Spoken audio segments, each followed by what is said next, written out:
ਸਤਨਾਮ। ਸਤਿਗੁਰੂ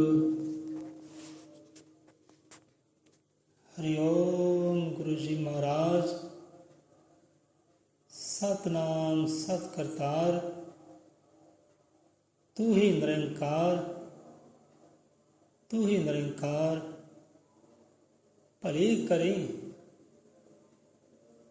ਸਤਿਗੁਰੂ ਵਾਲਮੀਕ ਭਗਵਾਨ। ਸੇਵਾ ਬੰਦਗੀ ਜੋਗ ਅਭਿਆਸ ਦੇ ਨਾਲ ਭਾਰਦਵਾਜ ਭਗਤ ਭਗਵਾਨ ਬਣ ਗਏ। ਚਰਨੀ ਲੱਗਦਿਆਂ ਹੀ ਆਦਿ ਕਬੀਰ ਜੀ ਦੀ ਜਰੇ ਧਰਤ ਦੇ ਸੂਰਜ ਸਮਾਨ ਬਣ ਗਏ। ਸੋ ਉਸ ਪਰਮਾਤਮਾ ਦੇ ਜੀਵਾਂ ਨੂੰ, ਸਭ ਧੀਆਂ ਪੁੱਤਰਾਂ ਨੂੰ ਸਾਡੇ ਵੱਲੋਂ ਪ੍ਰਣਾਮ ਹੈ, ਨਮਸਕਾਰ ਹੈ, ਸਤਿ ਸ਼੍ਰੀ ਅਕਾਲ, ਜੈ ਗੁਰਦੇਵ, ਧੰਨ ਗੁਰਦੇਵ। ਸੋ ਸੰਗਤ ਜੀਓ, ਰੱਬ ਦੇ ਪਿਆਰਿਓ, ਸਤਿਗੁਰ ਦੇ ਪਿਆਰਿਓ, ਪਿਛਲੇ ਵਿਚਾਰ ਵਿੱਚ ਇਹ ਵਿਚਾਰ ਹੋਏ ਸਨ ਅਭਿਆਸ ਦੇ ਉੱਪਰ ਕਿ ਕਿੱਦਾਂ ਜੀਵ ਅਭਿਆਸ ਨਾਲ ਜੁੜਦਿਆਂ ਹੋਇਆਂ, ਸ਼ਬਦ ਗਿਆਨ ਨਾਲ ਜੁੜਦਿਆਂ ਹੋਇਆਂ ਸਾਰੇ ਕਾਰਜ ਵੀ ਕਰ ਲੈਂਦਾ ਹੈ ਤੇ ਸਾਰੀ ਕਾਰਜ ਕਰਦਿਆਂ ਕਦੇ ਨਾਮ ਦੀ ਕਮਾਈ ਵੀ ਕਰਦਾ ਨਾਲੋਂ ਨਾਲ। ਇਹ ਹੁੰਦਾ ਹੈ ਅਭਿਆਸ ਕਰਕੇ। ਸੋ ਪਿੱਛੇ ਵਿਚਾਰ ਹੋਏ ਕਿ ਕਿੱਦਾਂ ਅਭਿਆਸ ਕਰਦਿਆਂ ਅਭਿਆਸ ਵਿੱਚੋਂ ਵਿਸ਼ਵਾਸ ਪੈਦਾ ਹੁੰਦਾ ਹੈ। ਇਹ ਵਿਚਾਰ ਹੋਏ। ਸੋ ਹੁਣ ਆਪਾਂ ਵਿਚਾਰ ਲੈਂਦੇ ਹਾਂ ਕਿ ਅਭਿਆਸ ਵਿੱਚ ਵਿਸ਼ਵਾਸ ਤਾਂ ਪੈਦਾ ਹੋ ਗਿਆ। ਹੁਣ ਕਿੱਦਾਂ ਪਤਾ ਲੱਗੇ ਕਿ ਜੀਵ ਅੰਦਰ ਵਿਸ਼ਵਾਸ ਹੈ? ਕਿੱਦਾਂ ਪਤਾ ਲੱਗੇ ਕਿ ਜੀਵ ਅੰਦਰ ਵਿਸ਼ਵਾਸ ਹੈ ਤੇ ਕਿੰਨਾ ਕੁ ਵਿਸ਼ਵਾਸ ਹੈ?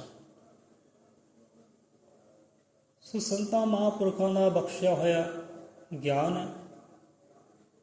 ਸੋ ਉਹੀ ਗਿਆਨ ਜਿਹੜਾ ਆਪ ਤੱਕ ਪਹੁੰਚਾਉਣ ਦੀ ਕੋਸ਼ਿਸ਼ ਕਰ ਰਹੇ ਹਾਂ, ਪ੍ਰਯਾਸ ਕਰ ਰਹੇ ਹਾਂ, ਇੱਕ ਉਦਮ ਕਰ ਰਹੇ ਹਾਂ, ਉਹੀ ਕੋਸ਼ਿਸ਼ ਹੈ। ਸੋ ਗਿਆਨ ਉਹਨਾਂ ਸੰਤਾਂ ਮਹਾਂਪੁਰਖਾਂ ਦਾ ਹੈ, ਮਹਾਨ ਰੂਹਾਂ ਦਾ ਹੈ, ਜੋ ਸਾਰੇ ਸੰਸਾਰ ਨੂੰ ਬਖਸ਼ਿਆ ਹੋਇਆ ਹੈ।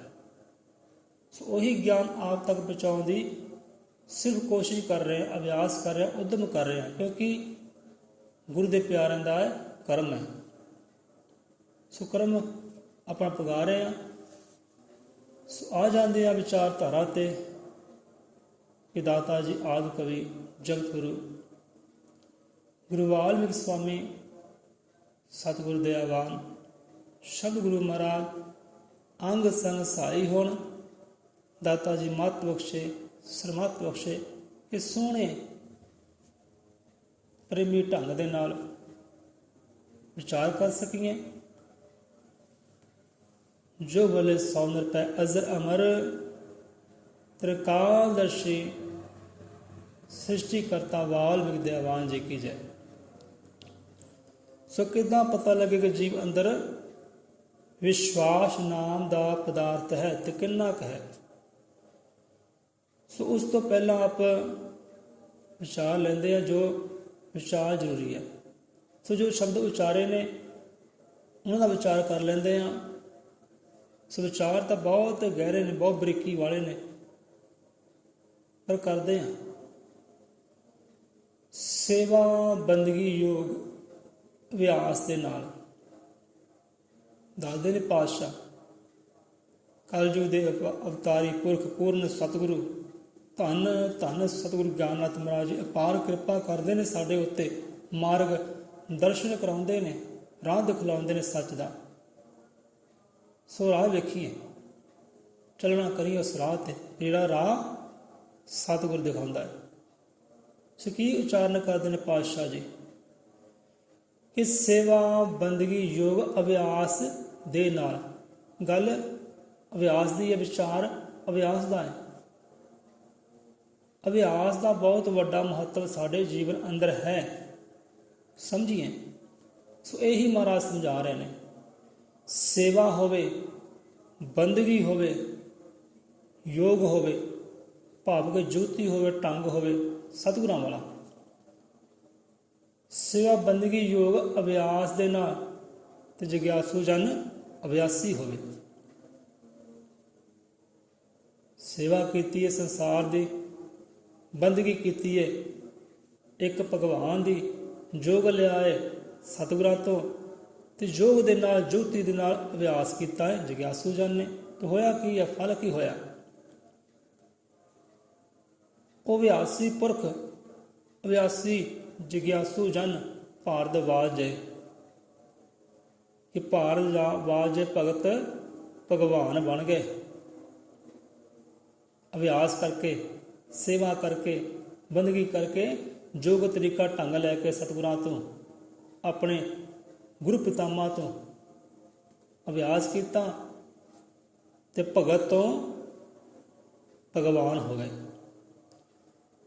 ਭਗਵਾਨ ਕਿ ਉਹਨਾਂ ਅੰਦਰ ਭਗਤੀ ਆ ਗਈ, ਭਾਉ ਆ ਗਿਆ, ਭਾਵ ਕਿ ਪ੍ਰੇਮ ਆ ਗਿਆ, ਉਹਨਾਂ ਅੰਦਰ ਗਿਆਨ ਆ ਗਿਆ, ਉਹਨਾਂ ਤਿੰਨਾਂ ਪਦਾਰਥਾਂ ਦੇ ਨਾਲ ਭਰਪੂਰ ਹੋ ਗਏ, ਭਰਪੂਰ ਹੋ ਗਏ। ਭਗਤੀ, ਪ੍ਰੇਮ ਤੇ ਗਿਆਨ, ਇਹਨਾਂ ਨਾਲ ਭਰਪੂਰ ਹੋ ਕੇ ਉਹ ਰੱਬ ਦਾ ਰੂਪ ਹੀ ਹੋ ਗਏ। ਇਹ ਕਿੱਦਾਂ ਹੋਇਆ? ਸਾਰਾ ਹੋਇਆ ਅਭਿਆਸ ਕਰਕੇ, ਜਗਤ ਭਲੇ ਵਾਲੀ ਸੇਵਾ ਕਰਕੇ, ਜਗਤ ਭਲੇ ਵਾਲੀ ਬੰਦਗੀ ਕਰਕੇ, ਜਗਤ ਭਲੇ ਵਾਲਾ ਪ੍ਰੇਮ ਅੰਦਰ ਧਾਰਨ ਕਰਕੇ। ਕੋਈ ਲੋਭ ਨਹੀਂ, ਕੋਈ ਲਾਲਚ ਨਹੀਂ, ਕੋਈ ਹੋਰ ਇੱਛਾ ਨਹੀਂ, ਸਿਰਫ ਸਰਬਤ ਦਾ ਭਲਾ, ਸਰਬਤ ਦੇ ਭਲੇ ਵਾਲੀ ਸੇਵਾ ਕੀਤੀ, ਸਰਬਤ ਦੇ ਭਲੇ ਵਾਲੀ ਬੰਦਗੀ ਕੀਤੀ, ਸਰਬਤ ਦੇ ਭਲੇ ਵਾਲਾ ਪ੍ਰੇਮ ਅੰਦਰ ਧਾਰਨ ਕੀਤਾ ਤੇ ਭਗਵਾਨ ਰੂਪ ਹੋ ਗਏ। ਕਿੱਦਾਂ ਹੋਇਆ? ਅਭਿਆਸ ਦੇ ਕਰਕੇ। ਸੇਵਾ ਬੰਦਗੀ ਯੋਗ ਅਭਿਆਸ ਦੇ ਨਾਲ ਭਾਰਦਵਾਜ ਭਗਤ ਭਗਵਾਨ ਬਣ ਗਏ। ਭਗਵਾਨ ਬਣਨ ਦੇ ਵਾਸਤੇ ਅਭਿਆਸ ਜ਼ਰੂਰੀ ਹੈ, ਭਗਤੀ ਜ਼ਰੂਰੀ ਹੈ। ਉਹ ਭਗਤੀ ਜਿਹਦੇ ਅੰਦਰ ਕੋਈ ਲੋਭ ਲਾਲਚ ਨਾ ਹੋਵੇ, ਉਹ ਪ੍ਰੇਮ ਜਿਹਦੇ ਅੰਦਰ ਕੋਈ ਲੋਭ ਲਾਲਚ ਨਾ ਹੋਵੇ, ਉਹ ਗਿਆਨ ਜਿਹੜਾ ਸਰਬਤ ਦੇ ਭਲੇ ਵਾਲਾ ਹੋਵੇ, ਹੰਕਾਰੀ ਨਾ ਹੋਵੇ, ਲੋਭ ਲਾਲਚ ਨਾ ਹੋਵੇ, ਉਹ ਗਿਆਨ ਜਿਹੜਾ ਮੁਕਤੀ ਦਾ ਦਾਤਾ ਹੋਵੇ। ਇਹਨਾਂ ਪਦਾਰਥਾਂ ਨੂੰ ਧਾਰਨ ਕਰਕੇ ਹੀ ਜੀਵ ਭਗਵਾਨ ਰੂਪ ਹੋ ਸਕਦਾ ਹੈ, ਅਭਿਆਸ ਦੇ ਕਰਕੇ। ਸੋ ਚਰਨੀ ਲੱਗਦਿਆਂ ਹੀ ਆਦਿ ਕਬੀਰ ਜੀ ਦੀ ਜਰੇ ਧਰਤੇ ਸੂਰਜ ਸਮਾਨ ਬਣ ਗਏ। ਚਰਨ ਹੋਵੇ ਇੱਕ ਪ੍ਰਮਾਤਮਾ ਦੇ, ਧਿਆਨ ਹੋਵੇ ਇੱਕ ਪ੍ਰਮਾਤਮਾ ਦਾ, ਭਗਤੀ ਹੋਵੇ ਇੱਕ ਭਗਵਾਨ ਦੀ, ਅਭਿਆਸ ਹੋਵੇ ਜਗਿਆਸੂ ਜਨ ਦਾ। ਇਹ ਤਾਂ ਬਣੇ ਅਭਿਆਸੀ ਜਿਨ੍ਹਾਂ ਨੇ ਲਈ ਸੇਵਾ, ਜਿਨ੍ਹਾਂ ਨੇ ਲਈ ਬੰਦਗੀ, ਜਿਨ੍ਹਾਂ ਨੇ ਲਈ ਗਿਆਨ, ਜਿਨ੍ਹਾਂ ਨੇ ਲੈ ਲਿਆ ਉਹ ਰੱਬੀ ਪ੍ਰੇਮ।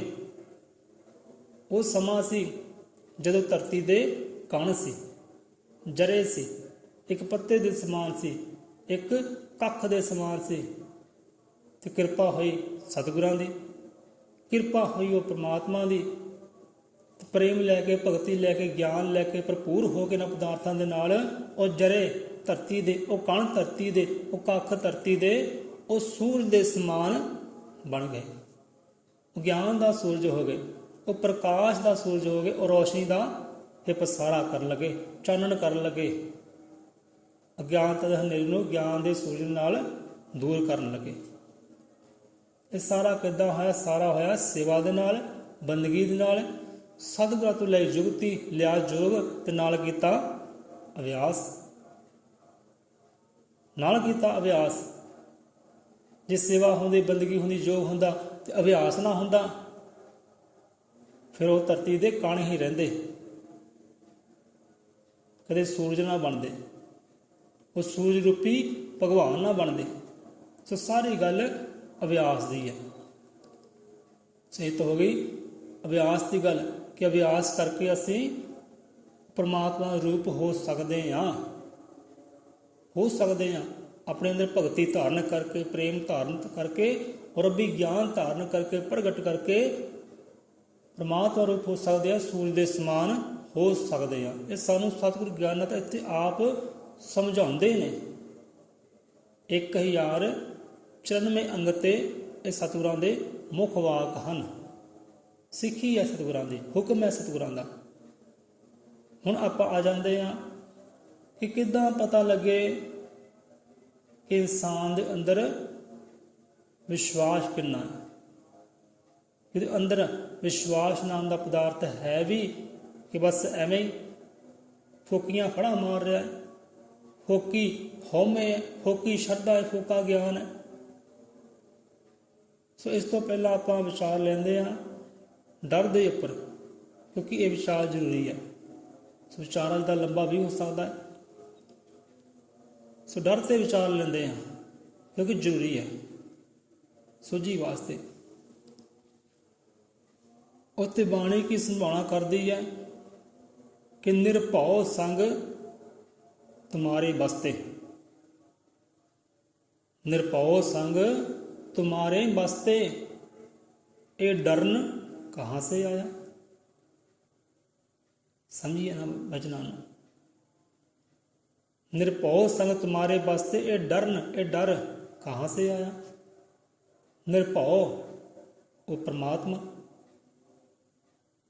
निरभउ वो सतगुरु जो प्रेम के नाल भरिया होया है। कोई डर नहीं, कोई खौफ नहीं। है जीव आत्मा वो तेरे अंग संग है, तेरे अंदर समाया होया है। ਉਹਦੇ ਸਮਾ ਜਾਣ ਤੇ ਵੀ, ਅੰਦਰ ਹਾਜ਼ਰ ਹੋਣ ਤੇ ਵੀ ਤੇਰੇ ਅੰਦਰ ਡਰ ਆਉਂਦਾ ਹੈ। ਤੇ ਕਿੱਥੋਂ ਆਉਂਦਾ ਹੈ, ਕਿਉਂ ਆਉਂਦਾ ਹੈ ਡਰ। ਨਿਰਭਉ ਸੰਗ ਤੁਮਾਰੇ ਬਸਤੇ, ਇਹ ਡਰਨ ਕਹਾਂ ਸੇ ਆਇਆ, ਡਰ ਕਹਾਂ ਸੇ ਆਇਆ। ਸੋ ਜਿਹੜੇ ਤਾਂ ਪ੍ਰਭੂ ਚਰਨਾਂ ਦੇ ਨਾਲ, ਪ੍ਰਭੂ ਸ਼ਬਦ ਦੇ ਨਾਲ, ਹੁਕਮ ਦੇ ਨਾਲ, ਸਿੱਖੀ ਨਾਲ ਜੁੜ ਜਾਂਦੇ ਨੇ ਨਾ, ਉਹਨਾਂ ਜੀਵਾਂ ਦੀ ਗੱਲ ਹੈ। ਜਿਹੜੇ ਪ੍ਰਭੂ ਚਰਨਾਂ ਨਾਲ ਜੁੜ ਬੈਂਦੇ ਨੇ, ਟਿਕ ਜਾਂਦੇ ਨੇ, ਇਹ ਟਿਕਿਆਂ ਹੋਇਆਂ ਦੀ ਗੱਲ ਹੈ।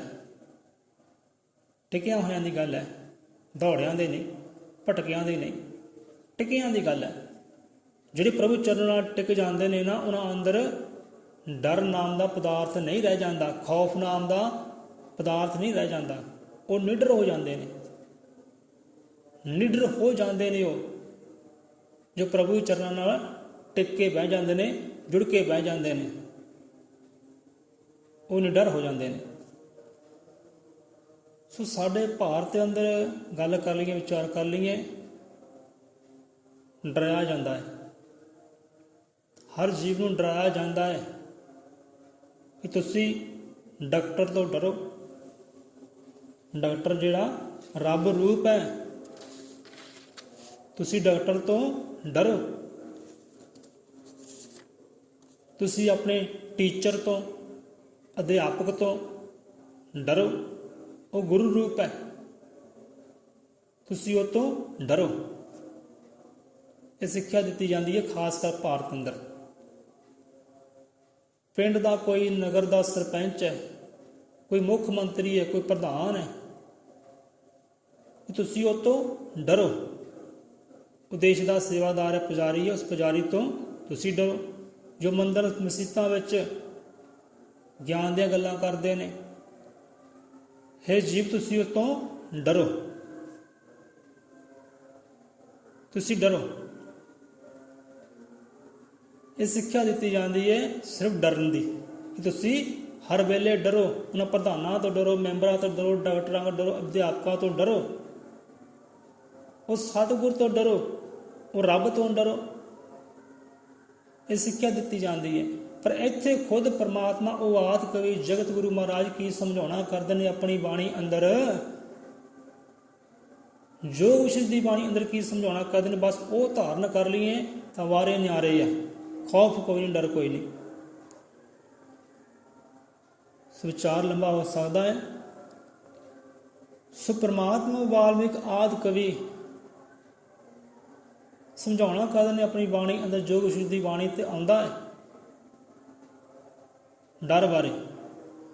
ਉੱਥੇ ਪਾਤਸ਼ਾਹ ਆਪ ਖੁਦ ਦੱਸਦੇ ਨੇ, ਫਰਮਾਨ ਕਰਦੇ ਨੇ ਕਿ ਸਭ ਤੋਂ ਵੱਡਾ ਪਾਪ ਕਿਹੜਾ ਹੈ, ਸਭ ਤੋਂ ਵੱਡਾ ਗੁਨਾਹ ਕਿਹੜਾ ਹੈ, ਕਿ ਕਿਸੇ ਦੇ ਅੰਦਰ ਡਰ ਪੈਦਾ ਕਰਨਾ। ਕਿਸੇ ਜੀਵ ਦੇ ਅੰਦਰ ਡਰ ਪੈਦਾ ਕਰਨਾ ਸਭ ਤੋਂ ਵੱਡਾ ਪਾਪ ਹੈ, ਸਭ ਤੋਂ ਵੱਡਾ ਗੁਨਾਹ ਹੈ। ਜਿਵੇਂ ਘਰ ਵਿੱਚ ਵੀ ਵੇਖਦੇ ਹਾਂ, ਘਰ ਵਿੱਚ ਇੱਕ ਮਾਈ ਬੱਚੇ ਨੂੰ ਸਮਝਾਉਂਦੀ, ਬੱਚੇ ਨੂੰ ਕਹਿੰਦੀ ਹੈ ਭਾਈ ਬਾਹਰ ਨਹੀਂ ਜਾਣਾ, ਬਾਹਰ ਭੂਤ ਪ੍ਰੇਤ ਹੈ, ਬਾਹਰ ਸਿਖਰ ਦੁਪਹਿਰਾ ਹੈ, ਬਾਹਰ ਹਨੇਰਾ ਹੈ, ਬੱਚੇ ਬਾਹਰ ਨਹੀਂ ਜਾਣਾ। ਫਲਾਣਾ ਸਾਧੂ ਸੰਤ ਆਏਗਾ, ਤੈਨੂੰ ਚੱਕ ਕੇ ਲੈ ਕੇ ਜਾਏਗਾ, ਬਾਹਰ ਨਹੀਂ ਜਾਣਾ। ਉਹ ਅੰਦਰ ਕੀ ਕਰਦੇ, ਅੰਦਰ ਡਰ ਪੈਦਾ ਕਰਦੇ ਨੇ ਬੱਚੇ ਦੇ। ਹੁਣ ਬਾਲ ਅਵਸਥਾ ਵਿੱਚ ਹੀ ਡਰ ਪੈਦਾ ਹੋ ਗਿਆ ਤਾਂ ਜਵਾਨੀ ਵੇਲੇ ਕੀ ਕਰੇਗਾ, ਉਹ ਡਰਿਆ ਰਹੇਗਾ, ਸਹਿਮਿਆ ਰਹੇਗਾ।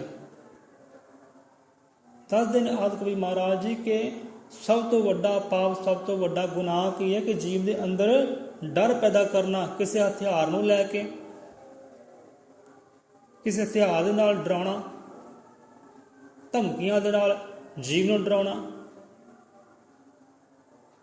ਭੂਤ ਪ੍ਰੇਤਾਂ ਦੀਆਂ ਕਹਾਣੀਆਂ ਸੁਣਾ ਕੇ ਉਹ ਜੀਵ ਨੂੰ ਡਰਾਉਣਾ, ਅੰਦਰ ਡਰ ਪੈਦਾ ਕਰਨਾ, ਇਹ ਸਭ ਤੋਂ ਵੱਡਾ ਗੁਨਾਹ ਹੈ, ਸਭ ਤੋਂ ਵੱਡਾ ਪਾਪ ਹੈ। ਸੋ ਪ੍ਰਮਾਤਮਾ ਸਾਨੂੰ ਡਰਾ ਕੇ ਰਾਜੀ ਨਹੀਂ ਹੈ। ਉਹ ਸਤਿਗੁਰੂ ਸਾਡੇ ਅੰਦਰ ਖੌਫ ਪੈਦਾ ਕਰਕੇ ਰਾਜੀ ਨਹੀਂ ਹੈ, ਖੁਸ਼ ਨਹੀਂ ਹੈ, ਪ੍ਰਸੰਨ ਨਹੀਂ ਹੈ। ਸਤਿਗੁਰੂ ਮਹਾਰਾਜ ਕੀ ਕਰਦੇ ਨੇ, ਪ੍ਰਮਾਤਮਾ ਕੀ ਕਰਦਾ ਹੈ, ਉਹ ਸੰਤ ਮਹਾਂਪੁਰਖ ਕੀ ਕਰਦੇ ਨੇ, ਫਕੀਰ ਲੋਕ ਕੀ ਕਰਦੇ ਨੇ, ਗੁਰੂ ਪੀਰ ਅਵਤਾਰ ਕੀ ਕਰਦੇ ਨੇ, ਸਾਡੇ ਅੰਦਰੋਂ ਡਰ ਨਾਮ ਦੀ ਜਿਹੜੀ ਚੀਜ਼ ਹੈ, ਡਰ ਨਾਮ ਦਾ ਪਦਾਰਥ ਹੈ, ਉਹਨੂੰ ਖਤਮ ਕਰਦੇ ਨੇ, ਬਾਹਰ ਕਰਦੇ ਨੇ ਅੰਦਰੋਂ। ਕਿ ਤੁਸੀਂ ਬੇਪਰਵਾਹ ਹੋ ਜਾਓ, ਬੇਖੌਫ ਹੋ ਜਾਓ, ਨਿਡਰ ਹੋ ਜਾਓ।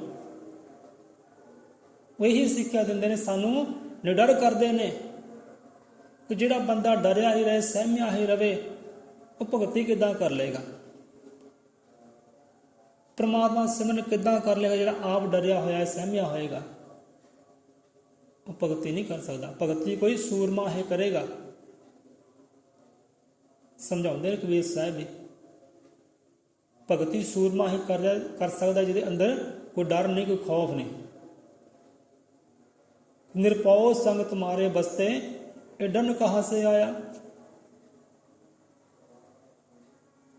ਸੰਤ ਮਹਾਂਪੁਰਖ ਬੇਖੌਫ ਹੀ ਕਰਦੇ ਨੇ ਜੀਵ ਨੂੰ, ਨਿਡਰ ਹੀ ਕਰਦੇ ਨੇ। ਤੁਸੀਂ ਡਰੇ ਨਾ ਰਹੋ, ਸਹਿਮੇ ਨਾ ਰਹੋ। ਇਹਨਾਂ ਗਮਾਂ ਤੋਂ ਡਰੋ ਨਾ, ਇਹਨਾਂ ਦੁੱਖਾਂ ਤੋਂ ਡਰੋ ਨਾ, ਇਹਨਾਂ ਸੰਸਾਰ ਤੋਂ ਡਰੋ ਨਾ। ਭਰੋਸਾ ਰੱਖੋ, ਵਿਸ਼ਵਾਸ ਰੱਖੋ ਪ੍ਰਮਾਤਮਾ ਦੇ, ਉਹ ਸਾਡੇ ਨਾਲ ਹੈ, ਡਰੋ ਨਾ। ਇਹੀ ਸਮਝਾਉਂਦੇ ਨੇ ਪਾਤਸ਼ਾਹ, ਇਹੀ ਸਮਝਾਉਂਦੇ ਨੇ ਸਤਿਗੁਰੂ, ਇਹੀ ਸਮਝਾਉਂਦੇ ਨੇ ਗੁਰੂ ਪੀਰ ਅਵਤਾਰ, ਇਹੀ ਸਮਝਾਉਂਦੇ ਨੇ ਆਦਿ ਕਵੀ, ਬੇਖੌਫ ਹੋ ਜਾਓ। ਹੁਣ ਆਪਾਂ ਕੌਮੀ ਜਕਾਰਾ ਗਾਉਂਦੇ ਆ, ਕੌਮੀ ਨਾਅਰਾ ਵਜਾਉਂਦੇ ਆ, ਕੀ ਗਾਉਂਦੇ ਆ? ਸਾਡਾ ਕੌਮੀ ਜਕਾਰਾ ਹੈ ਕਿ ਜੋ ਬੋਲੇ 100 ਨਿਰਭੈ। ਪ੍ਰਭੂ ਵਾਲਮੀਕ ਮਹਾਰਾਜ ਜੀ ਕੀ ਜੈ। ਕਰੀਏ ਵਿਚਾਰ ਕਿ ਉਹ ਜੀਵ ਨਿਰਭੈ ਹੋ ਜਾਂਦਾ ਹੈ, ਬੇਖੌਫ ਨਿਡਰ ਹੋ ਜਾਂਦਾ ਹੈ, ਜਿਹੜਾ ਤਾਂ ਉਸ ਪ੍ਰਮਾਤਮਾ ਦੀ ਸਿਫਤਾਂ ਨੂੰ ਗਾਉਂਦਾ ਹੈ, ਜਿਹੜਾ ਉਸ ਦੇ ਗੁਣਾਂ ਨੂੰ ਗਾਉਂਦਾ ਹੈ, ਜਿਹੜਾ ਉਸ ਵੱਡੇ ਦੀ ਵਡਿਆਈਆਂ ਨੂੰ ਗਾਉਣਾ ਕਰ ਜਾਂਦਾ ਹੈ, ਅਰਪਣ ਕਰ ਦਿੰਦਾ ਹੈ ਆਪਣੇ ਆਪ ਨੂੰ ਉਸ ਚਰਨਾਂ ਅੰਦਰ। ਉਹ ਜੀਵ ਨਿਰਭੈ ਹੋ ਜਾਂਦਾ ਹੈ, ਜਿਹੜਾ ਉਸ ਵੱਡੇ ਦੀ ਵਡਿਆਈ ਨੂੰ ਗਾਉਂਦਾ ਹੈ, ਸਿਫਤ ਨੂੰ ਗਾਉਂਦਾ ਹੈ, ਜਿਹੜਾ ਗੁਰੂ ਚਰਨਾਂ ਦੇ ਨਾਲ ਟਿਕ ਕੇ ਬਹਿ ਜਾਂਦਾ ਹੈ, ਉਹ ਨਿਰਭੈ ਹੋ ਜਾਂਦਾ ਹੈ। ਉਹਦੇ ਅੰਦਰ ਡਰ ਨਾਮ ਦੀ ਚੀਜ਼ ਨਹੀਂ ਰਹਿ ਜਾਂਦੀ। ਬੇਪਰਵਾਹ ਜਹਾਨਤ ਹੋ ਜਾਂਦਾ ਹੈ ਕਿ ਬੇਪਰਵਾਹ ਸਾਹਮਣੇ ਰਾਜੇ ਕੌਣ, ਵਜ਼ੀਰ।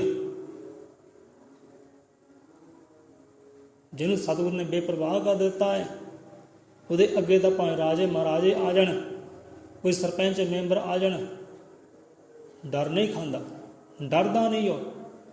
ਚਾਹੇ ਕਿੱਡਾ ਵੱਡਾ ਦੁੱਖ ਸੰਕਟ ਆ ਜਾਏ, ਡਰਦਾ ਨਹੀਂ, ਖੌਫ ਨਹੀਂ ਖਾਂਦਾ, ਕਿਉਂਕਿ ਪ੍ਰਮਾਤਮਾ ਚਰਨਾਂ ਨਾਲ, ਗੁਰੂ ਦੇ ਚਰਨਾਂ ਨਾਲ ਟਿਕਿਆ ਹੋਇਆ ਹੈ। ਟਿਕਿਆ ਹੋਇਆ ਨੂੰ ਕਿਉਂ ਡਰ? ਜਿਨ੍ਹਾਂ ਅੰਦਰ ਹੁੰਦਾ ਡਰ, ਉਹ ਫਿਰ ਦੌੜਦੇ ਨੇ, ਨੱਸਦੇ ਨੇ। ਸੋ ਡਰ, ਇਹ ਡਰ ਸਾਡੇ ਅੰਦਰ ਵਿਸ਼ਵਾਸ ਪੈਦਾ ਨਹੀਂ ਹੋਣ ਦਿੰਦਾ। ਸੋ ਡਰ ਨੂੰ ਲੈ ਕੇ ਹੋਰ ਵੀ ਬਹੁਤ ਵਿਚਾਰ ਹੈ। ਹੁਣ ਗੱਲ ਸੱਚੀ ਹੈ, ਗੱਲ ਪੱਕੀ ਹੈ, ਗੱਲ ਸੱਚ ਦੀ ਹੈ, ਗੱਲ ਹੱਕ ਦੀ ਹੈ। ਇੱਕ ਬੰਦਾ ਸੱਚ ਦੀ ਗੱਲ ਕਰਦਾ ਹੈ, ਹੱਕ ਦੀ ਗੱਲ ਕਰਦਾ ਹੈ, ਉਹਦਾ ਕੋਈ ਸੰਗੀ ਸਾਥੀ ਨਹੀਂ ਬਣਦਾ। ਭਾਈ ਮੈਂ ਨਹੀਂ ਸੰਗੀ ਸਾਥੀ ਦਾ ਬਣਨਾ, ਸੱਚ ਦੀ ਗੱਲ ਕਰਦਾ, ਹੱਕ ਦੀ ਗੱਲ ਕਰਦਾ ਹੈ, ਕੋਈ ਹੋਰ ਬਣੇ। ਇਹਦੀ ਆਵਾਜ਼ ਨਾਲ ਆਵਾਜ਼ ਕੋਈ ਹੋਰ ਲਾਵੇ, ਮੈਂ ਨਹੀਂ ਲਾ ਸਕਦਾ। ਮੈਂ ਘਰ ਗ੍ਰਸਤੀ ਵਾਲਾ ਬੰਦਾ, ਜੇ ਸੱਚ ਦੀ ਗੱਲ ਕਰਾਂਗੇ ਲੋਕੀ ਮੇਰੇ ਵਿਰੋਧੀ ਬਣਨਗੇ। ਸੋ ਵਿਰੋਧੀ ਬਣਦੇ ਨੇ, ਸੱਚੀ ਗੱਲ ਹੈ। ਜਿਹੜੇ ਗੱਲ ਹੱਕ ਦੀ ਕਰਦੇ ਨੇ, ਸੱਚ ਦੀ ਗੱਲ ਕਰਦੇ ਨੇ, ਇਹ ਸੰਸਾਰ ਉਹਦਾ ਵਿਰੋਧੀ ਬਣਦਾ ਹੈ। ਸੰਤਾਂ ਮਹਾਂਪੁਰਖਾਂ ਨੇ ਸੱਚ ਦੀ ਗੱਲ ਕੀਤੀ, ਹੱਕ ਦੀ ਗੱਲ ਕੀਤੀ ਹੈ, ਸੰਸਾਰ ਵਿਰੋਧੀ ਬਣਿਆ, ਉਹਨਾਂ ਦਾ ਦੁਸ਼ਮਣ ਬਣਿਆ ਹੈ। ਪਰ ਡੋਲੇ ਨਹੀਂ, ਥੜਕੇ ਨਹੀਂ, ਹਾਰੇ ਨਹੀਂ, ਕਿਉਂਕਿ ਉਹਨਾਂ ਦੇ ਨਾਲ ਸੱਚ ਸੀ। ਉਹਨਾਂ ਦਾ ਸੱਚ ਪਰਮਾਤਮਾ ਸੀ। ਬੇਖੌਫ ਸੀ, ਨਿਡਰ ਸੀ, ਬੇਪਰਵਾਹ ਸੀ, ਕਿ ਬੇਪਰਵਾਹ ਹੀ ਫਤਿਹ ਦੀ ਮੰਜ਼ਿਲ ਨੂੰ ਹਾਸਲ ਕਰ ਸਕਦਾ ਹੈ। ਉਹ ਡਰੇ ਨਹੀਂ। ਝੂਠ ਜਿੰਨਾ ਮਰਜ਼ੀ ਭਾਰਾ ਹੋਵੇ, ਜਿੰਨਾ ਮਰਜ਼ੀ ਬਲਵਾਨ ਹੋਵੇ, ਪਰ ਸੱਚ ਅੱਗੇ ਉਹਨੂੰ ਨਿਰਬਲ ਹੋਣਾ ਹੀ ਪੈਂਦਾ ਹੈ, ਕਮਜ਼ੋਰ ਹੋਣਾ ਹੀ ਪੈਂਦਾ ਹੈ। ਸੱਚ ਅੱਗੇ ਝੁਕਣਾ ਹੀ ਪੈਂਦਾ ਹੈ। ਹੁਣ ਸੰਤਾਂ ਨੇ ਸੱਚ ਉਚਾਰਿਆ, ਸਾਰਾ ਦੁਸ਼ਮਣ ਸੰਸਾਰ ਬਣ ਗਿਆ, ਪਰ ਹਾਰੇ ਫੇਰ ਵੀ ਨਹੀਂ। ਸੋ ਬੰਦਾ ਕਹਿੰਦਾ ਸੱਚ ਦੀ ਗੱਲ ਕਰਦਾ, ਮੈਂ ਇਹਦੇ ਨਾਲ ਖੜਾ ਨਹੀਂ ਹੋ ਸਕਦਾ, ਕਿਉਂਕਿ ਅੰਦਰ ਡਰ ਹੈ, ਅੰਦਰ ਖੌਫ ਹੈ ਦੁਨੀਆਦਾਰੀ ਦਾ। ਸੋ ਜਿੱਥੇ ਹੋਵੇ ਡਰ, ਉੱਥੇ ਵਿਸ਼ਵਾਸ ਕਿੱਦਾਂ ਹੋਵੇ ਕਿ ਪਰਮਾਤਮਾ ਮੇਰੇ ਨਾਲ ਹੈ, ਸਤਿਗੁਰ ਮੇਰੇ ਨਾਲ ਹੈ। ਸੋ ਡਰ ਨਹੀਂ ਟਿਕਣ ਦਿੰਦਾ ਬੰਦੇ ਨੂੰ। ਡਰ ਅੰਦਰ ਪ੍ਰਭੂ ਪਰਮੇਸ਼ਰ ਨੂੰ ਪੈਦਾ ਹੋਣ ਹੀ ਨਹੀਂ ਦਿੰਦਾ, ਪ੍ਰਗਟ ਹੋਣ ਹੀ ਨਹੀਂ ਦਿੰਦਾ। ਬੰਦਾ ਦੇਖੋ ਅੱਜ ਦਾ ਕਿੰਨਿਆਂ ਡਰਿਆ ਹੋਇਆ, ਸਹਿਮਿਆ ਹੋਇਆ, ਕਿਹੜੇ ਕਿਹੜੇ ਡਰ ਨਹੀਂ ਇਹਦੇ ਅੰਦਰ। ਕਹਿੰਦੇ ਕਿਸੇ ਨੂੰ ਮਰਨ ਦਾ ਡਰ ਹੈ, ਧਨ ਦੌਲਤ ਚੋਰੀ ਨਾ ਹੋ ਜਾਏ ਇਹ ਡਰ ਹੈ, ਔਲਾਦ ਨਾ ਵਿਗੜ ਜਾਏ ਇਹ ਡਰ ਹੈ। ਬਹੁਤ ਡਰ ਲੈ ਕੇ ਬੰਦਾ ਬੈਠਾ ਹੋਇਆ ਹੈ। ਜਿਹੜਾ ਡਰ ਲੈ ਕੇ ਬੈਠਾ ਹੋਇਆ ਹੈ, ਉਹ ਕਿੱਦਾਂ ਮੰਜ਼ਿਲ ਨੂੰ ਪਾਲੇਗਾ। ਜਿੱਥੇ ਵਿਸ਼ਵਾਸ ਹੈ ਉੱਥੇ ਡਰ ਕੋਈ ਨਹੀਂ, ਉੱਥੇ ਡਰ ਕੋਈ ਨਹੀਂ। ਸੁਣ ਆ ਜਾਂਦੇ ਆ ਵਿਚਾਰ ਤੇ, ਕਿਉਂਕਿ ਡਰ ਨੂੰ ਲੈ ਕੇ ਹੋਰ ਵੀ ਬਹੁਤ ਵਿਚਾਰ ਹੈ। ਹੁਣ ਦੇਖੋ ਭਾਈ, ਜਿਹਦੇ ਅੰਦਰ ਅਵਗੁਣ ਹੈ ਨਾ, ਕਮੀਆਂ ਹੈ, ਤਰੁੱਟੀਆਂ ਹੈ, ਉਹ ਤਾਂ ਡਰੇ। ਉਹਨੂੰ ਡਰਨਾ ਚਾਹੀਦਾ ਹੈ, ਸੰਸਾਰ ਤੋਂ ਵੀ ਤੇ ਉਹ ਕਰਤਾਰ ਤੋਂ ਵੀ। ਜਿਹਦੇ ਅੰਦਰ ਅਵਗੁਣ ਹੈ, ਕਮੀਆਂ ਹੈ, ਤਰੁੱਟੀਆਂ ਹੈ, ਕਿ ਜਿਹਦੇ ਅੰਦਰ ਕੋਈ ਕਮੀ ਨਹੀਂ, ਕੋਈ ਤਰੁੱਟੀ ਨਹੀਂ, ਕੋਈ ਅਵਗੁਣ ਨਹੀਂ, ਉਹ ਨਹੀਂ ਡਰਦਾ। ਜਿਹਦੇ ਅੰਦਰ ਅਵਗੁਣ ਹੈ ਨਾ, ਕਮੀਆਂ ਹੈ, ਵਿਕਾਰ ਹੈ, ਉਹਨੂੰ ਡਰਨਾ ਚਾਹੀਦਾ, ਲਾਜ਼ਮੀ ਹੈ। ਜਿਹਦੇ ਅੰਦਰ ਅਵਗੁਣ ਹੈ, ਉਹ ਫਿਰ ਵੀ ਕਹਿੰਦਾ ਕਿ ਮੈਂ ਸੰਸਾਰ ਤੋਂ ਨਹੀਂ ਡਰਦਾ, ਮੈਂ ਕਿਸੇ ਕਰਤਾਰ ਤੋਂ ਨਹੀਂ ਡਰਦਾ, ਕਿਉਂਕਿ ਉਹ ਹੁਣ ਢੀਠ ਹੋ ਚੁੱਕਾ ਹੈ। ਉਹ ਢੀਠ ਹੈ, ਡਰ ਤਾਂ ਅੰਦਰ ਹੈ ਪਰ ਢੀਠ ਹੈ। ਜਿਹਦੇ ਅੰਦਰ ਅਵਗੁਣ ਹੈ, ਵਿਕਾਰ ਹੈ, ਉਹਨੂੰ ਡਰਨਾ ਚਾਹੀਦਾ ਹੈ, ਉਹ ਕਰਤਾਰ ਤੋਂ ਵੀ, ਇਸ ਸੰਸਾਰ ਤੋਂ ਵੀ। ਜਿਹਦੇ ਅੰਦਰ ਅਵਗੁਣ ਨਹੀਂ, ਕੋਈ ਕਮੀਆਂ ਨਹੀਂ, ਕੋਈ ਤਰੁੱਟੀਆਂ ਨਹੀਂ, ਪ੍ਰੇਮ ਹੈ, ਭਗਤੀ ਹੈ, ਬੰਦਗੀ ਹੈ, ਉਹ ਨਹੀਂ ਡਰਦਾ। ਉਹ ਕਹਿੰਦਾ ਕਰਤਾਰ ਮੇਰੇ ਨਾਲ ਹੈ, ਸਤਿਗੁਰ ਮੇਰੇ ਨਾਲ ਹੈ, ਉਹ ਨਹੀਂ ਡਰਦਾ, ਤੇ ਉਹਨੂੰ ਡਰਨਾ ਚਾਹੀਦਾ ਵੀ ਨਹੀਂ।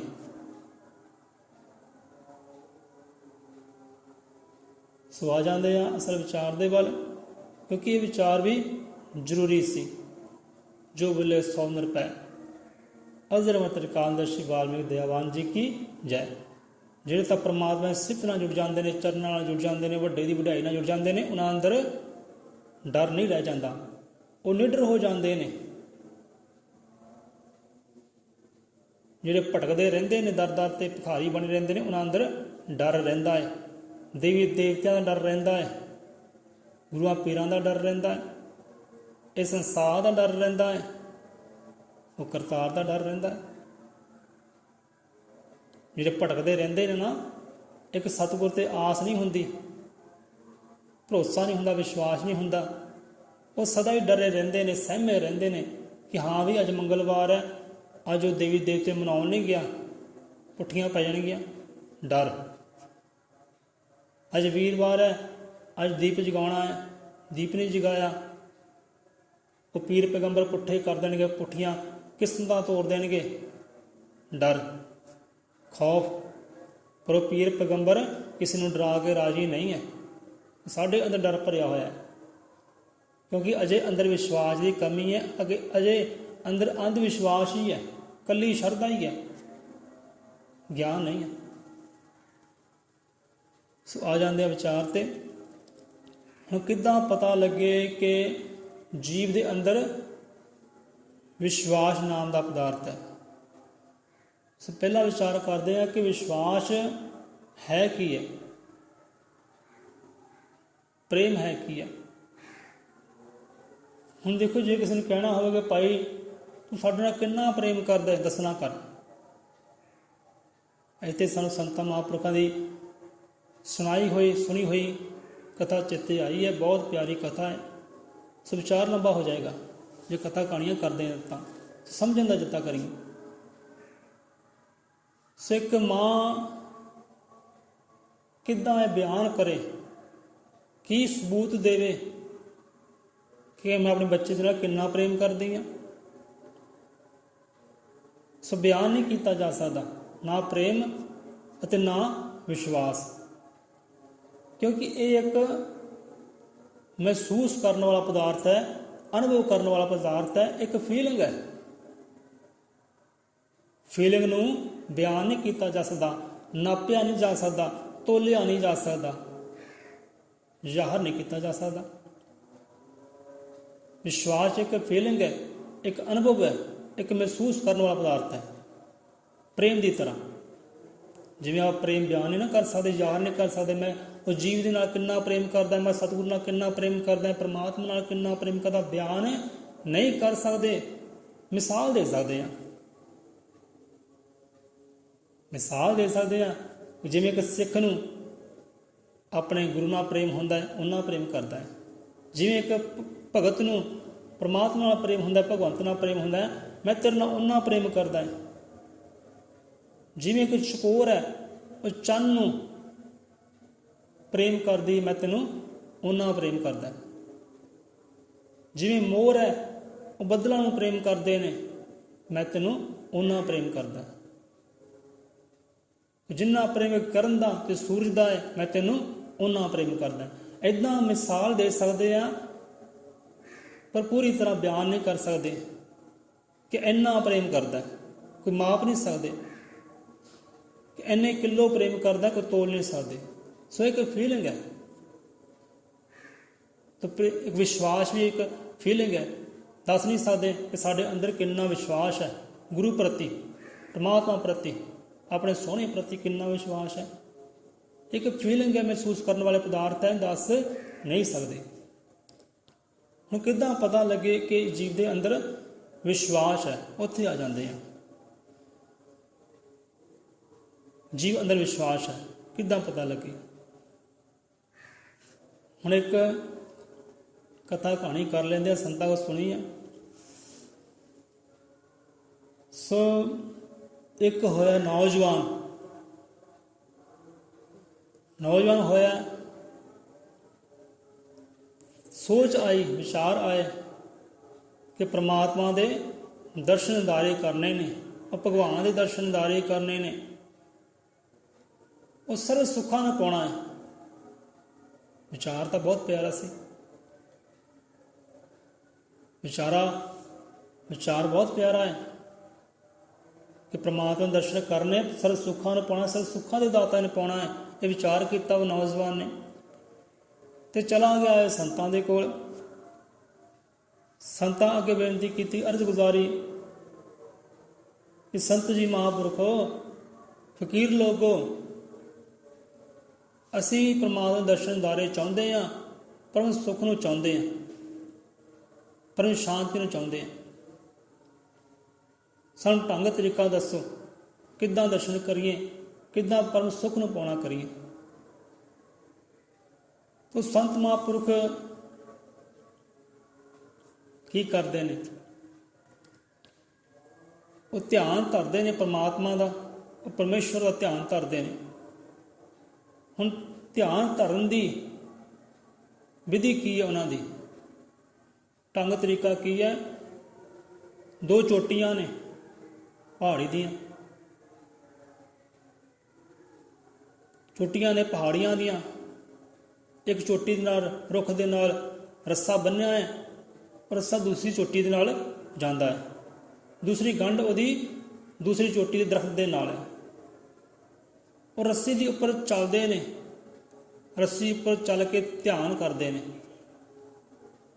ਧਿਆਨ ਕਰਦੇ ਨੇ ਰੱਸੀ ਉੱਪਰ ਚੱਲ ਕੇ। ਇੱਕ ਚੋਟੀ ਤੋਂ ਚੱਲਦੇ ਨੇ, ਦੂਜੇ ਪਾਸੇ ਪਹੁੰਚਦੇ ਨੇ, ਫਿਰ ਉੱਧਰੋਂ ਚੱਲ ਕੇ ਆਉਂਦੇ ਨੇ। ਇਸ ਤਰ੍ਹਾਂ ਧਿਆਨ ਕਰਦੇ ਨੇ ਕਿ ਇਹ ਧਿਆਨ ਕਰਦਿਆਂ ਕੋਈ ਵਿਚਾਰ ਨਾ ਆਵੇ, ਕੋਈ ਡਰ ਨਾ ਆਵੇ, ਕੋਈ ਖੌਫ ਨਾ ਆਵੇ। ਜੇ ਆ ਗਿਆ ਡਰ, ਜੇ ਆ ਗਿਆ ਖੌਫ, ਜੇ ਧਿਆਨ ਹੋਇਆ ਦੂਜੇ ਪਾਸੇ, ਫਿਰ ਥੱਲੇ ਡਿੱਗ ਸਕਦੇ ਨੇ, ਕਿਉਂ? ਥੱਲੇ ਗਹਿਰਾਈ ਹੈ, ਡੂੰਘਾਈ ਹੈ। ਸੋ ਧਿਆਨ ਕਰਦੇ ਨੇ। ਧਿਆਨ ਕਰਨ ਦਾ ਤਰੀਕਾ ਸੰਤਾਂ ਦਾ, ਰੱਸੀ 'ਤੇ ਚੱਲਦੇ ਨੇ, ਦੂਸਰੀ ਚੋਟੀ 'ਤੇ ਜਾਂਦੇ ਨੇ, ਫਿਰ ਵਾਪਸ ਆਉਂਦੇ ਨੇ। ਸੋ ਸੰਤ ਕਹਿਣ ਲੱਗੇ ਕਿ ਬੇਟਾ ਗੱਲ ਇੱਦਾਂ ਹੈ, ਜੇ ਤਾਂ ਤੁਸੀਂ ਪਰਮਾਤਮਾ ਦਰਸ਼ਨ ਦਾਰੇ ਚਾਹੁੰਦੇ ਹੋ, ਪਰ ਉਸ ਸੁੱਖ ਨੂੰ ਚਾਹੁੰਦੇ ਹੋ, ਸਾਡੇ ਕੋਲ ਕੁਝ ਨਹੀਂ ਰਹਿਣਾ ਪਵੇਗਾ। ਮਨਜ਼ੂਰ ਕਰ ਲਿਆ ਨੌਜਵਾਨ ਨੇ ਕਿ ਅਸੀਂ ਆਪਦੇ ਨਾਲ ਰਵਾਂਗੇ। 2 ਦਿਨ ਹੋ ਗਏ ਰਹਿੰਦਿਆਂ ਨੂੰ, ਅਤੇ ਸੰਤਾਂ ਦੇ ਕੌਤਕ ਵੇਖਦਿਆਂ ਨੂੰ, ਰੰਗ ਦੇਖਦਿਆਂ ਨੂੰ 2 ਦਿਨ ਹੋ ਗਏ। ਸੰਤ ਰੋਜ਼ ਆਪਣਾ ਅਭਿਆਸ ਕਰਦੇ ਨੇ, ਧਿਆਨ ਲਗਾਉਂਦੇ ਨੇ ਪਰਮਾਤਮਾ ਦੇ ਨਾਲ। ਇੱਕ ਪਾਸੇ ਚੱਲਦੇ ਨੇ ਰੱਸੀ 'ਤੇ, ਤੇ ਘੁੰਮ ਕੇ ਫਿਰ ਆ ਜਾਂਦੇ ਨੇ। ਤੇ ਨੌਜਵਾਨ ਕਹਿੰਦਾ ਹੈ ਕਿ ਮਹਾਂਪੁਰਖੋ ਸੰਤੋ, ਤੁਹਾਨੂੰ ਡਰ ਨਹੀਂ ਲੱਗਦਾ? ਥੱਲੇ ਗਹਿਰਾਈ 'ਚ ਡਿੱਗ ਸਕਦੇ ਹੋ, ਤੁਹਾਨੂੰ ਡਰ ਨਹੀਂ ਲੱਗਦਾ? ਸੰਤ ਕਹਿੰਦੇ ਨੇ ਕਿ ਬੱਚਾ ਹੈ, ਬੇਟਾ, ਉਹ ਜਿਹਦਾ ਮੈਂ ਧਿਆਨ ਕਰਦਾ ਨਾ, ਉਹ ਪਰਮਾਤਮਾ ਮੇਰੇ ਨਾਲ ਹੈ, ਉਹ ਕਾਲ ਪੁਰਖ ਭਗਵਾਨ ਮੇਰੇ ਨਾਲ ਹੈ। ਜਿਹਦਾ ਮੈਂ ਧਿਆਨ ਕਰਦਾ, ਮੇਰੀ ਸੰਭਾਲ ਵੀ ਉਹੀ ਕਰਨ ਵਾਲਾ ਹੈ। ਮੈਨੂੰ ਵਿਸ਼ਵਾਸ ਹੈ, ਮੈਨੂੰ ਵਿਸ਼ਵਾਸ ਹੈ। ਜਿਹਦਾ ਮੈਂ ਧਿਆਨ ਧਰਦਾ ਹੈ ਨਾ, ਰੱਸੀ 'ਤੇ ਚੱਲ ਕੇ, ਪਰਮਾਤਮਾ ਮੇਰੇ ਨਾਲ ਹੈ, ਇਹ ਮੈਨੂੰ ਵਿਸ਼ਵਾਸ ਹੈ ਕਿ ਮੇਰੀ ਸੰਭਾਲ ਵੀ ਕਰਨ ਵਾਲਾ ਉਹੀ ਹੈ। ਮੈਂ ਕਦੇ ਗਹਿਰਾਈ 'ਚ ਕਦੇ ਡਿੱਗ ਨਹੀਂ ਸਕਦਾ, ਮੈਨੂੰ ਡਿੱਗਣ ਦੇਵੇਗਾ ਨਹੀਂ, ਕਿਉਂਕਿ ਮੇਰੇ ਧਿਆਨ ਵਿੱਚ ਉਹ ਹੈ, ਮੇਰੇ ਵਿਸ਼ਵਾਸ ਵਿੱਚ ਉਹ ਹੈ ਪਰਮਾਤਮਾ। ਕਹਿੰਦੇ ਤੇਰਾ ਸਵਾਲ ਸੀ, ਤੇਰਾ ਜਵਾਬ ਸੀ ਕਿ ਤੂੰ ਪਰਮਾਤਮਾ ਦਰਸ਼ਨ ਦਾਰੇ ਚਾਹੁੰਦਾ ਹੈ, ਪਰਮ ਸੁੱਖ ਨੂੰ ਚਾਹੁੰਦਾ ਹੈ। ਚਲੋ ਆਓ ਫਿਰ ਤੁਹਾਨੂੰ ਜੁਗਤੀ ਦੇ ਢੰਗ ਦੇ ਨੇ, ਤੁਸੀਂ ਉਹ ਸੁੱਖ ਨੂੰ ਪਾ ਸਕਦੇ ਹੋ, ਉਹ ਪਰਮਾਨੰਦ ਨੂੰ ਪਾ ਸਕਦੇ ਹੋ। ਸੰਤਾਂ ਨੇ ਕੀਤਾ ਕੀ ਹੈ ਕਿ ਜਿੱਦਾਂ ਅਸੀਂ ਤੁਹਾਨੂੰ ਕਵਾਂਗੇ ਉੱਦਾਂ ਕਰਨਾ ਪਏਗਾ। ਨੌਜਵਾਨ ਕਹਿੰਦਾ ਠੀਕ ਹੈ। ਸੰਤਾਂ ਨੇ ਕੀਤਾ ਕਿ ਇੱਕ ਬੱਕਰੀ ਦਾ ਬੱਚਾ ਲਿਆ ਹੈ, ਆਪਣੇ ਕੰਧਿਆਂ ਉੱਪਰ ਮੋਢਿਆਂ 'ਤੇ ਰੱਖਿਆ ਹੈ, ਤੇ ਧਿਆਨ ਕਰਦਿਆਂ ਹੋਇਆ ਰੱਸੀ 'ਤੇ ਚੱਲ ਪਏ ਨੇ। ਕਹਿਣ ਲੱਗੇ ਨੌਜਵਾਨ ਨੂੰ ਕਿ ਨੌਜਵਾਨ ਬੇਟਾ, ਦੱਸ, ਤੈਨੂੰ ਵਿਸ਼ਵਾਸ ਹੈ?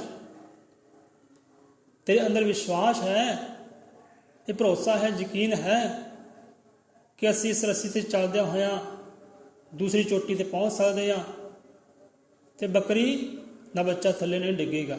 ਕਿ ਤੈਨੂੰ ਵਿਸ਼ਵਾਸ ਹੈ?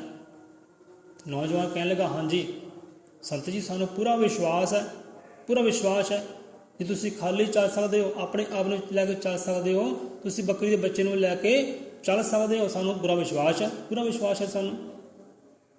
ਕਹਿੰਦੇ ਠੀਕ ਹੈ ਬੱਚਾ। ਬੱਕਰੀ ਦੇ ਬੱਚੇ ਨੂੰ ਕੰਧੇ 'ਤੇ ਰੱਖਿਆ, ਮੋਢਿਆਂ 'ਤੇ ਰੱਖਿਆ, ਅਤੇ ਧਿਆਨ ਕਰਦਿਆਂ ਹੋਇਆ ਸੁਰਤ ਜੋੜਦਿਆਂ ਪਰਮਾਤਮਾ ਦੇ ਨਾਲ ਦੂਜੀ ਚੋਟੀ 'ਤੇ ਪਹੁੰਚ ਗਏ ਨੇ। ਉੱਧਰੋਂ ਫਿਰ ਚੱਲ ਕੇ ਆ ਗਏ ਨੇ, ਆ ਗਏ ਨੇ। ਹੁਣ ਕਹਿਣ ਲੱਗੇ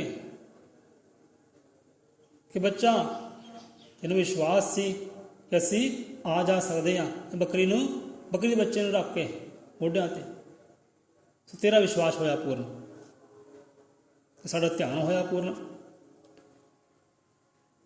ਸੁਣ, ਇੱਕ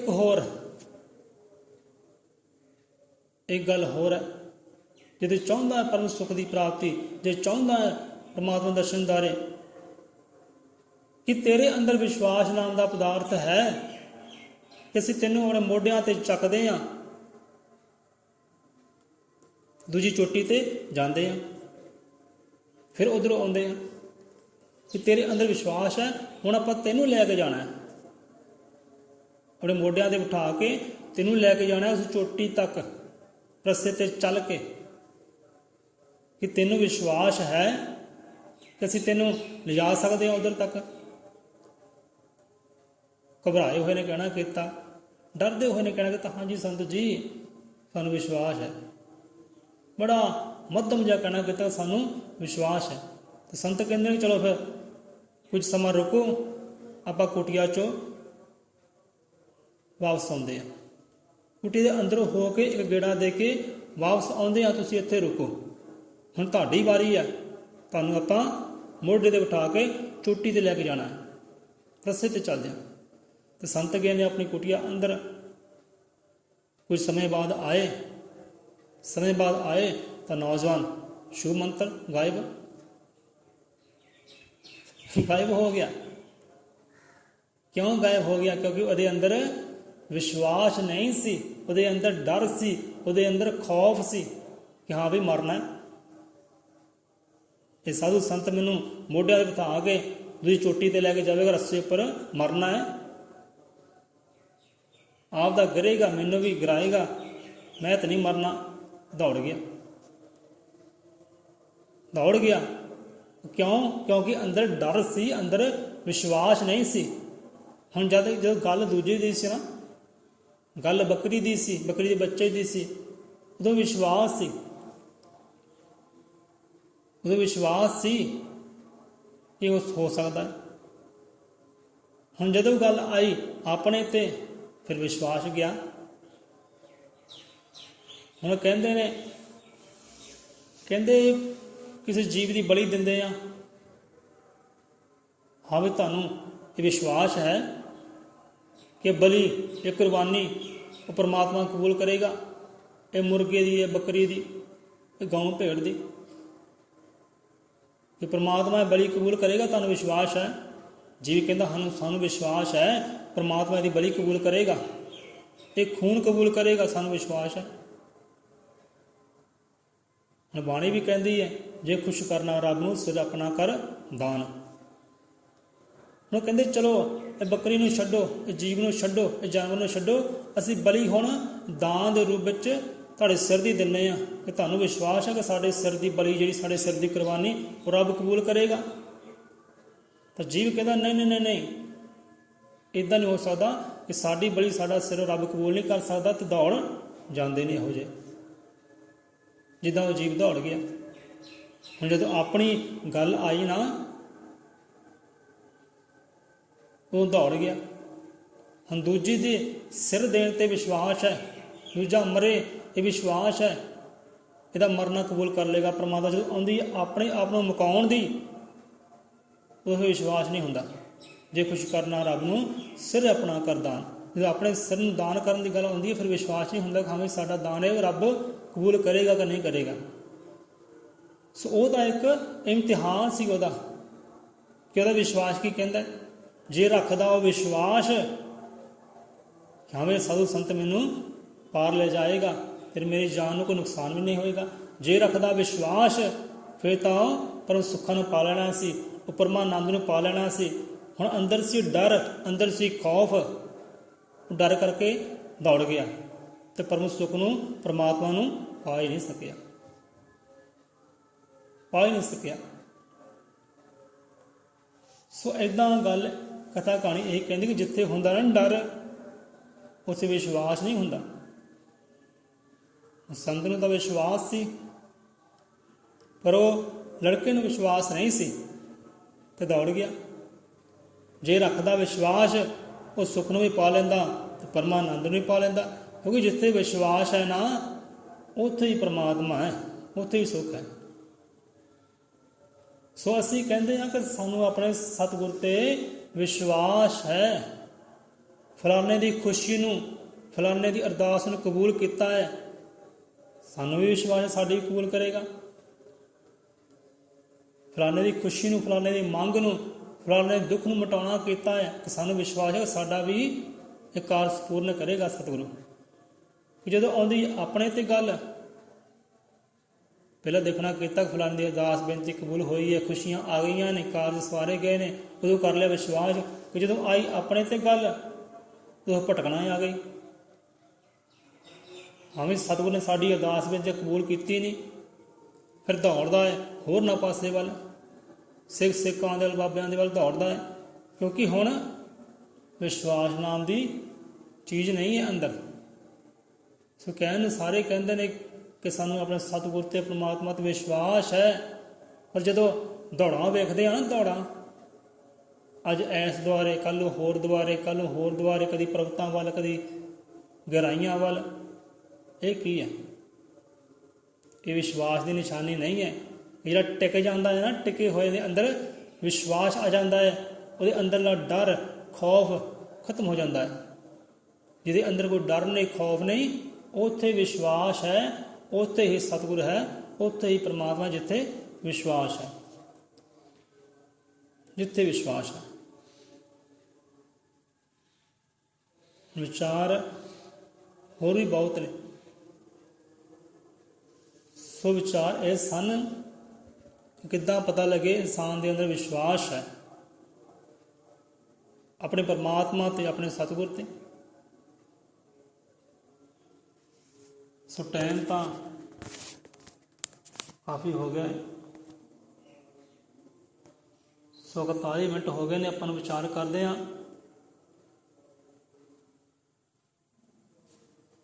ਸੋ ਸਮਾਂ ਤਾਂ ਦੌੜਿਆ ਜਾਏਗਾ।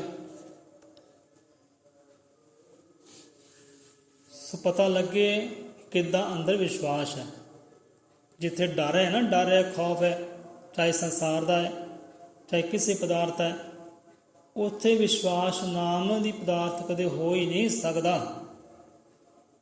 ਬੰਦਾ ਬੈਠਾ ਆਪਣੇ ਘਰ ਹੈ, ਬੈਠਾ ਆਪਣੀ ਛੱਤ ਥੱਲੇ ਹੈ, ਰਾਤ ਦਾ ਵੇਲਾ ਹੈ, ਲਾਈਟ ਹੋ ਜਾਏ ਗੁੱਲ, ਬੱਤੀ ਜਾਏ ਚਲੀ, ਫਿਰ ਉਹੀ ਬੰਦਾ ਡਰੇਗਾ ਹਨੇਰੇ ਤੋਂ।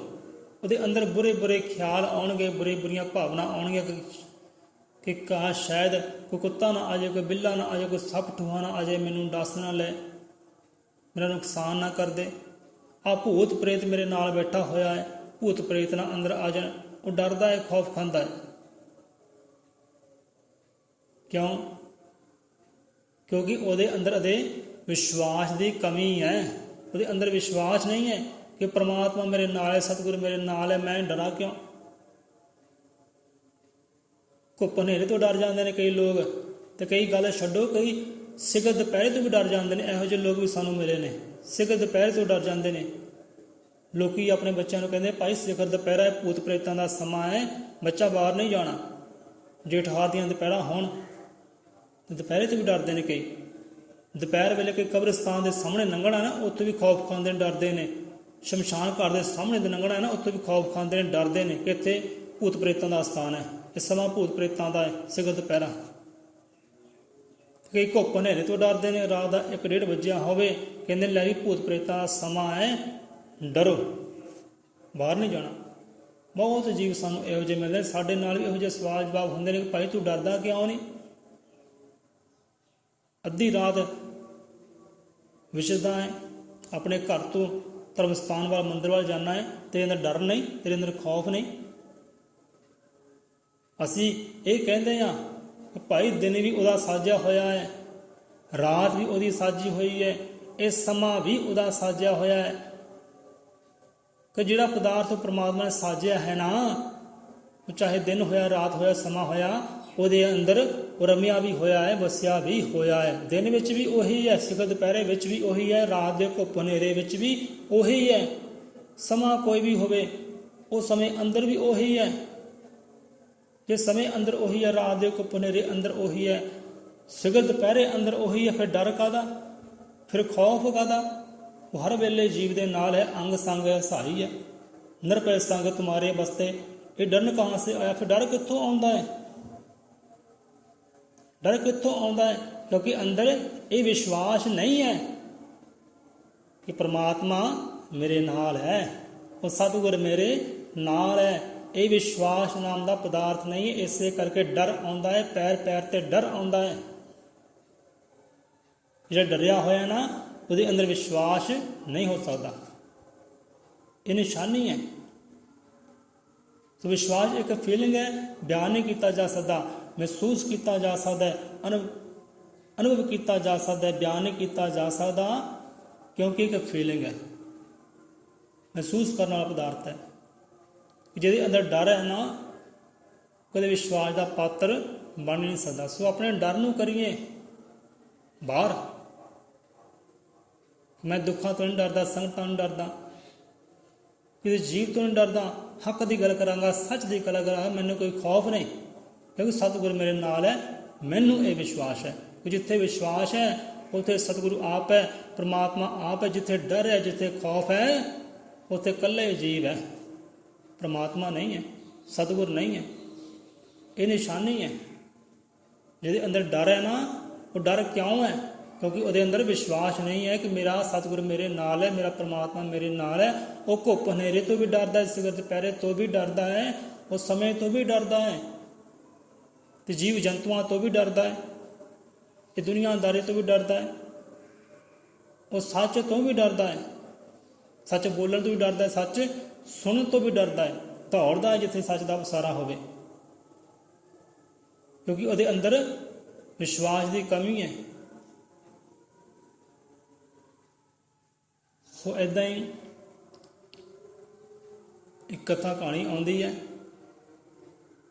ਸੋ ਕਥਾ ਕਹਾਣੀ ਬਹੁਤ ਪਿਆਰੀਆਂ ਨੇ, ਉਦਾਹਰਨਾਂ ਬਹੁਤ ਹੈ। ਸੋ ਸਮਾਂ ਦੌੜਾ ਜਾ ਰਿਹਾ। ਸੋ ਇੱਥੇ ਹੀ ਆਪਾਂ ਵਿਸ਼ਰਾਮ ਲੈਂਦੇ ਹਾਂ।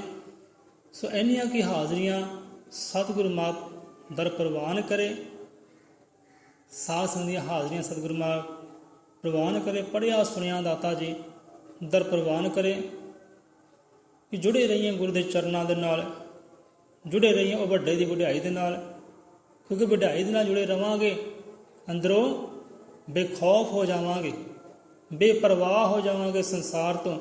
ਅੰਦਰ ਵਿਸ਼ਵਾਸ ਆਵੇਗਾ, ਭਰੋਸਾ ਆਵੇਗਾ। ਕਹਿੰਦੇ ਨਾ ਬੁੱਲੇ ਸ਼ਾਹ ਜੀ, ਬੁੱਲਿਆ ਰੱਬ ਤੇ ਰੱਖ ਭਰੋਸਾ, ਨਾ ਫਿਰ ਡਾਵਾਂ ਡੋਲ। ਬੁੱਲਿਆ ਰੱਬ ਤੇ ਰੱਖ ਭਰੋਸਾ, ਨਾ ਫਿਰ ਡਾਵਾਂ ਡੋਲ। ਇੱਕ ਭਰੋਸਾ ਰਹਿਮਤ ਵਾਲਾ, ਕਈ ਦਰਦ ਦਿੰਦਾ ਖੋਲ। ਆਪਾਂ ਜਦੋਂ ਰਹਿਮਤ ਤੇ ਵਿਚਾਰ ਕੀਤੇ ਸਨ, ਉੱਥੇ ਸ਼ਬਦ ਲਿਆ ਸੀ, ਪਰ ਇੱਥੇ ਭਰੋਸੇ ਦੀ ਵੀ ਗੱਲ ਹੈ, ਵਿਸ਼ਵਾਸ ਦੀ ਵੀ ਗੱਲ ਹੈ ਕਿ ਬੰਦਿਆਂ ਤੋਂ ਵਿਸ਼ਵਾਸ ਰੱਖ, ਬੰਦਿਆਂ ਤੋਂ ਭਰੋਸਾ ਰੱਖ, ਆਪਣੇ ਸਤਿਗੁਰ ਤੇ ਆਪਣੇ ਪ੍ਰਮਾਤਮਾ ਤੇ ਭਰੋਸਾ ਰੱਖ, ਵਿਸ਼ਵਾਸ ਰੱਖ। ਐਵੇਂ ਡਾਵਾਂ ਡੋਲ ਨਾ ਫਿਰ, ਦੌੜਾ ਨਾ ਫਿਰ, ਭੱਜਿਆ ਨਾ ਫਿਰ, ਭਟਕਿਆ ਨਾ ਫਿਰ, ਦਰ ਦਰ ਦਾ ਭਿਖਾਰੀ ਨਾ ਬਣ। ਤੂੰ ਉੱਤੇ ਭਰੋਸਾ ਰੱਖ, ਵਿਸ਼ਵਾਸ ਰੱਖ। ਵਿਸ਼ਵਾਸ ਕਿੱਦਾਂ ਹੋਵੇਗਾ? ਜੇ ਅੰਦਰ ਡਰ ਨਾਮ ਦਾ ਪਦਾਰਥ ਨਾ ਹੋਵੇਗਾ। ਤੂੰ ਡਰ ਨਾ, ਬੇਖੌਫ ਹੋ, ਬੇਪਰਵਾਹ ਹੋ, ਨਿਡਰ ਹੋ, ਭਰੋਸਾ ਰੱਖ, ਵਿਸ਼ਵਾਸ ਰੱਖ, ਆਪਣੇ ਸਤਿਗੁਰ ਤੇ ਭਰੋਸਾ ਰੱਖ, ਆਪਣੇ ਪ੍ਰਮਾਤਮਾ ਤੇ। ਜੇ ਇੱਕ ਦਰਵਾਜ਼ਾ ਬੰਦ ਹੋਇਆ ਹੈ ਤਾਂ ਜੇਕਰ ਵਿਸ਼ਵਾਸ ਹੈ ਨਾ, ਉਹ ਲੱਖਾਂ ਦਰਵਾਜ਼ੇ ਖੋਲ ਵੀ ਦੇਵੇਗਾ ਤੇਰੇ ਵਾਸਤੇ, ਰਹਿਮਤ ਵਾਲਾ, ਬਖਸ਼ਿਸ਼ਾਂ ਵਾਲਾ, ਖੁਸ਼ੀਆਂ ਵਾਲਾ। ਤੂੰ ਭਰੋਸਾ ਰੱਖ, ਵਿਸ਼ਵਾਸ ਰੱਖ। ਸੋ ਇੱਥੇ ਲੈਂਦੇ ਹਾਂ ਵਿਸ਼ਰਾਮ। ਮਹਾਰਾਜ ਨੇ ਕਿ ਹਾਜ਼ਰ ਦਰ ਪ੍ਰਵਾਨ ਕਰੇ, ਜੋ ਬੋਲੇ ਸੋ ਨਿਰਭੈ। ਭਗਵਾਨ ਵਾਲਮੀਕ ਮਹਾਰਾਜ ਜੀ ਕੀ ਜੈ, ਸੰਤਾਂ ਭਗਤਾਂ ਕੀ ਜੈ, ਗੁਰੂਆਂ ਪੀਰਾਂ ਦੀ ਜੈ, ਸਤਿਗੁਰ ਦੇ ਸ਼ਰਧਾਲੂਆਂ ਦੀ ਸਦਾ ਸਦਾ ਜਗ ਤੇ ਜੈ। ਸੋ ਨਿਰਭੈ ਹੋ ਜਾਓ, ਨਿਰਵੈਰ ਹੋ ਜਾਓ, ਕਿਸੇ ਨਾਲ ਵੈਰ ਨਾ ਹੋਵੇ, ਵਿਰੋਧ ਨਾ ਹੋਵੇ, ਦੁਸ਼ਮਣੀ ਨਾ ਹੋਵੇ। ਕਿਉਂਕਿ ਜੇਕਰ ਅੰਦਰ ਸਾਡੇ ਦੁਸ਼ਮਣੀ ਹੈ ਨਾ, ਵੈਰ ਹੈ, ਵਿਰੋਧ ਹੈ, ਜਿੱਥੇ ਵੈਰ ਵਿਰੋਧ ਦੁਸ਼ਮਣੀ ਹੈ ਨਾ, ਉੱਥੇ ਅੰਦਰ ਡਰ ਵੀ ਲਾਜ਼ਮੀ ਹੋਵੇਗਾ। ਜੇ ਅੰਦਰ ਅਵਗੁਣ ਹੋਣਗੇ ਨਾ, ਉੱਥੇ ਡਰ ਵੀ ਲਾਜ਼ਮੀ ਹੋਵੇਗਾ। ਸੋ ਇਸ ਕਰਕੇ ਡਰ ਨੂੰ ਕਰੋ ਖਤਮ, ਨਫ਼ਰਤ ਨੂੰ ਕਰੋ ਖਤਮ, ਵੈਰ ਵਿਰੋਧ ਨੂੰ ਕਰੋ ਖਤਮ। ਅੰਦਰ ਸੱਚੀ ਸੁੱਚੀ ਭਾਵਨਾ ਲੈ ਕੇ ਆਓ, ਵੱਡੀ ਵਡਿਆਈ ਲੈ ਕੇ ਆਓ। ਅੰਦਰ ਪ੍ਰੇਮ ਪੈਦਾ ਹੋਵੇਗਾ, ਬੰਦਗੀ ਪੈਦਾ ਹੋਵੇਗੀ, ਸੇਵਾ ਸਿਮਰਨ ਪੈਦਾ ਹੋਵੇਗਾ।